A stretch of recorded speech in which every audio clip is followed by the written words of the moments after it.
Welcome back to Real Estate Mindset. Today's video is going to be absolutely bonkers. Now, the data is in, and the Airbnb catastrophe in Las Vegas is going to absolutely crash that housing market. And I'm not just talking about the massive losses that Airbnb is taking. I'm talking about Assembly Bill 363 and the fact that Airbnb is essentially done challenging it, and Las Vegas is now taking the lead for banning and enforcing Airbnbs. And today we'll take a look at the laws. We'll take a look at what Airbnb tried to do to stop it. We'll take a look at the revisions. But the most important thing is we'll take a look at the total stock and inventory of STRs as compared to Las Vegas's total housing inventory, which accounts for 4.7%. With this new law, Assembly Bill 363, there's only allowed to be 1% of total STRs as compared to the total housing units, which means over 3.7% of the total housing units in Las Vegas are being ran as illegal STRs. If you guys are in Las Vegas, hold on, because it's fixing to get bumpy for Airbnb and short-term renters. Now, ultimately, Airbnb sued Las Vegas last year, basically saying that these laws were unconstitutional. And you guys, I looked at the laws, it was insane. However, that court case just got finalized around April, and the judge made some simple revisions to the law. And now, you guys, it's Las Vegas's turn to start enforcing. And in case you guys didn't know, Las Vegas is in Clark County. Clark County begins crackdown of illegal short-term rentals. Clark County has begun to seriously ramp up enforcement of its rules that forbid illegal short-term rentals within its boundaries, according to the Greater Las Vegas Short-Term Rental Association, issuing significant financial punitive measures against over 200 violations thus far. And unlike New York, Las Vegas is enforcing this and fining people right now. New York is going to start that September of this year. So we need to watch what's happening in Vegas, because odds are Las Vegas right now is leading the charge and crippling Airbnb the most. Between July 1st and November 23rd, 2022, there have been 217 citations, fines, or liens issued, with some reaching as high as $750,000. If I'm an Airbnb owner in Las Vegas, I no longer want to be an Airbnb owner in Las Vegas, because I can get fined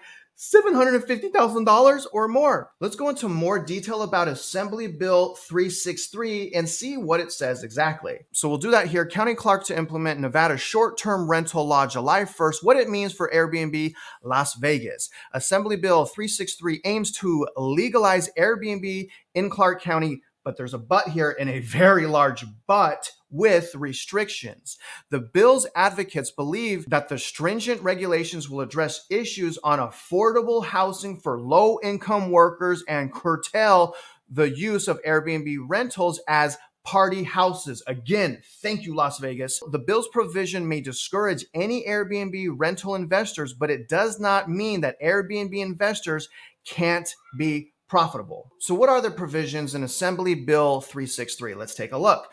Assembly Bill 363 includes most of the provisions of AB 361 on permits, tax collections, and remittance, reporting, and penalties for permanent infractions. However, key players in the STR business are in disagreement over a few additional provisions. The provisions include the following, and this is huge, guys, huge. STRs using single-family homes must be at least 500 units apart. You guys, there's some subdivisions in Las Vegas that don't even have 500 units, which means in some subdivisions with 500 units or less, you could only have one STR in that community. That is crippling.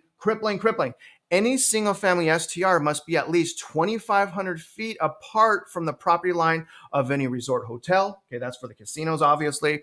STR owners can only hold a maximum of 5 permits. That's crazy that people have that many Airbnbs to me. STRs in multifamily property must set a cap of 25%. STRs must be a minimum of a 2-night stay, except for units occupied by the owner. Penalties will be given out to STR owners who violate noise and occupancy regulations. Again, that's a good one for the community. So if there's too much noise complaints, guess what? Las Vegas is going to fine and penalize the owners, which in my opinion, they should. STR owners must make a local representative available 24/7 to attend to rental issues that may arise. So in other words, they're making it very, very difficult. And again, you guys, the crazy thing is this law has already passed. Airbnb did the typical thing. They sued Las Vegas. That court case is basically finalized with the judge doing some small revisions. And now, you guys, it's time to collect our inventory. So let's just see how much inventory there is in Las Vegas exactly. This is good information to compare the actual number of STRs. And we'll go into more about Assembly Bill 363 and how they only allow 1% of total housing units to be STRs, which is at 4.7%. But anyways, the total housing units you guys can see here is about 236,410 total housing units right now in Las Vegas. 147 is family, 88 is non-family. We're going to see how many active listings there are in Las Vegas for rent and for sale. Now, starting with the rentals, and I just went to Zillow here. I put in rent, Las Vegas, very, very simple. You guys can see right now there are only 3,087 long-term active rental listings right now in Las Vegas. And you guys, STRs far exceed that. Far exceed that. Now, as far as homes for sale in Las Vegas right now has 3,967 active listings for homes for sale. Now, let's hop on AirDNA, which I'm suggesting you use as well, and look at your own local metro area, especially if you're not in a tourist area. I'm telling you guys right now, these STRs are all over the place. They are not confined to where they should be, mainly tourist destinations. These are like in the middle of suburbia, you guys. And the reason is it's so profitable. Probably in the heyday is probably 50, 60, 70, 80% more profitable to have an STR versus a long-term rental. There's going to be a certain percentage of these people that cannot afford to turn these houses into long-term rentals because they're used to a much higher cap rate. So now we're in AirDNA for Las Vegas. You can see that here. Total amount of listings, you guys, insanity. Absolutely shocking. 14,810 units. You can see the map here. You see how they're littered all over the place? They're everywhere. But again, we want to see the units that are entire homes. So we go over here to rental type. We can see that the total number of STR entire homes is 11,309 units. Now, real quick, look at the occupancy rate. You guys, about 40% of the STRs right now are sitting empty with an occupancy rate of only 61%. Las Vegas is going to destroy Airbnb. And what my hope is that other metro areas and states will see how Las Vegas did this and they will follow suit and do what Las Vegas did, because I'm on the side of the coin where I look at Airbnbs, most of them as hotels in the middle of a residential neighborhood.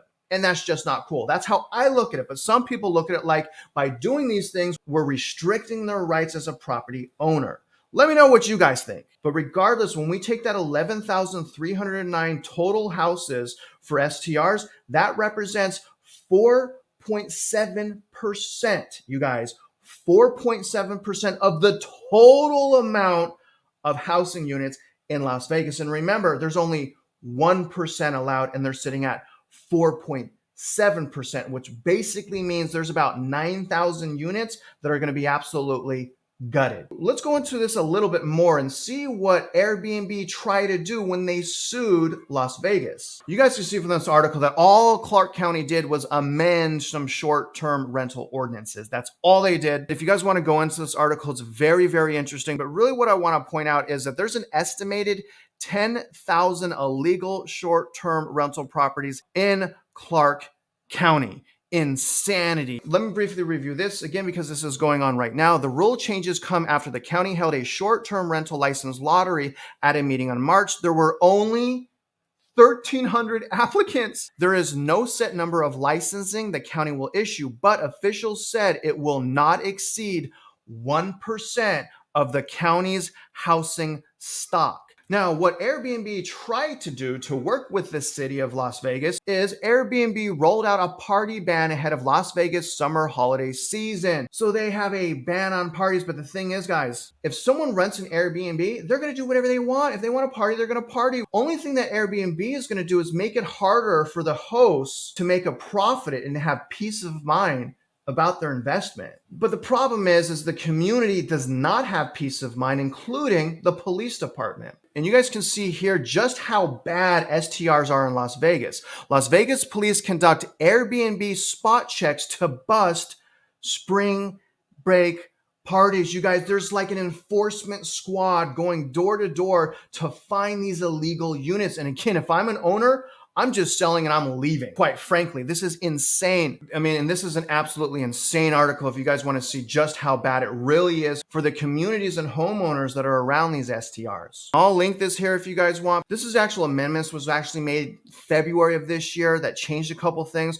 And you guys, ultimately the judge, sided with some of the things were not constitutional. But if you guys go into this is this is insane. There's even certain laws in here, guys, that basically goes into the fact that city officials can enter the freaking premises of these STRs. So go ahead and take a look at it. But when all is said and done, you guys, there's really nowhere else for Airbnb to run. And this is an absolutely great thing that Las Vegas is doing, because we are hoping that other metro areas will adapt a similar practice as Los Angeles. And again, I'm not trying to say that we should infringe on people's rights, but what I am trying to say is they should never have been able to open a hotel in a residential neighborhood to begin with. You guys saw how out of control Airbnb's got. And I'm not just talking about the partying. I'm talking about the sheer amount of units to have 4% sharehold, over 4% sharehold in the total amount of housing units is crazy to me. And that's the golden egg here. If you're in Las Vegas, if I was in Las Vegas right now, you guys, I would be ecstatic and I would be watching the inventory every single day. And I would be following up on my local jurisdictions to see how Las Vegas plans on continuing to enforce the restrictions of their Airbnbs. And they're already going door to door knocking, which is really kind of shocking to me. But again, we need this in more cities other than Las Vegas. And we are starting to see that the most recent city is Dallas. And I'll have a report on Dallas as well. Now, other than that, guys, if you're out there investing in real estate, you know that I wish you luck and I hope you win.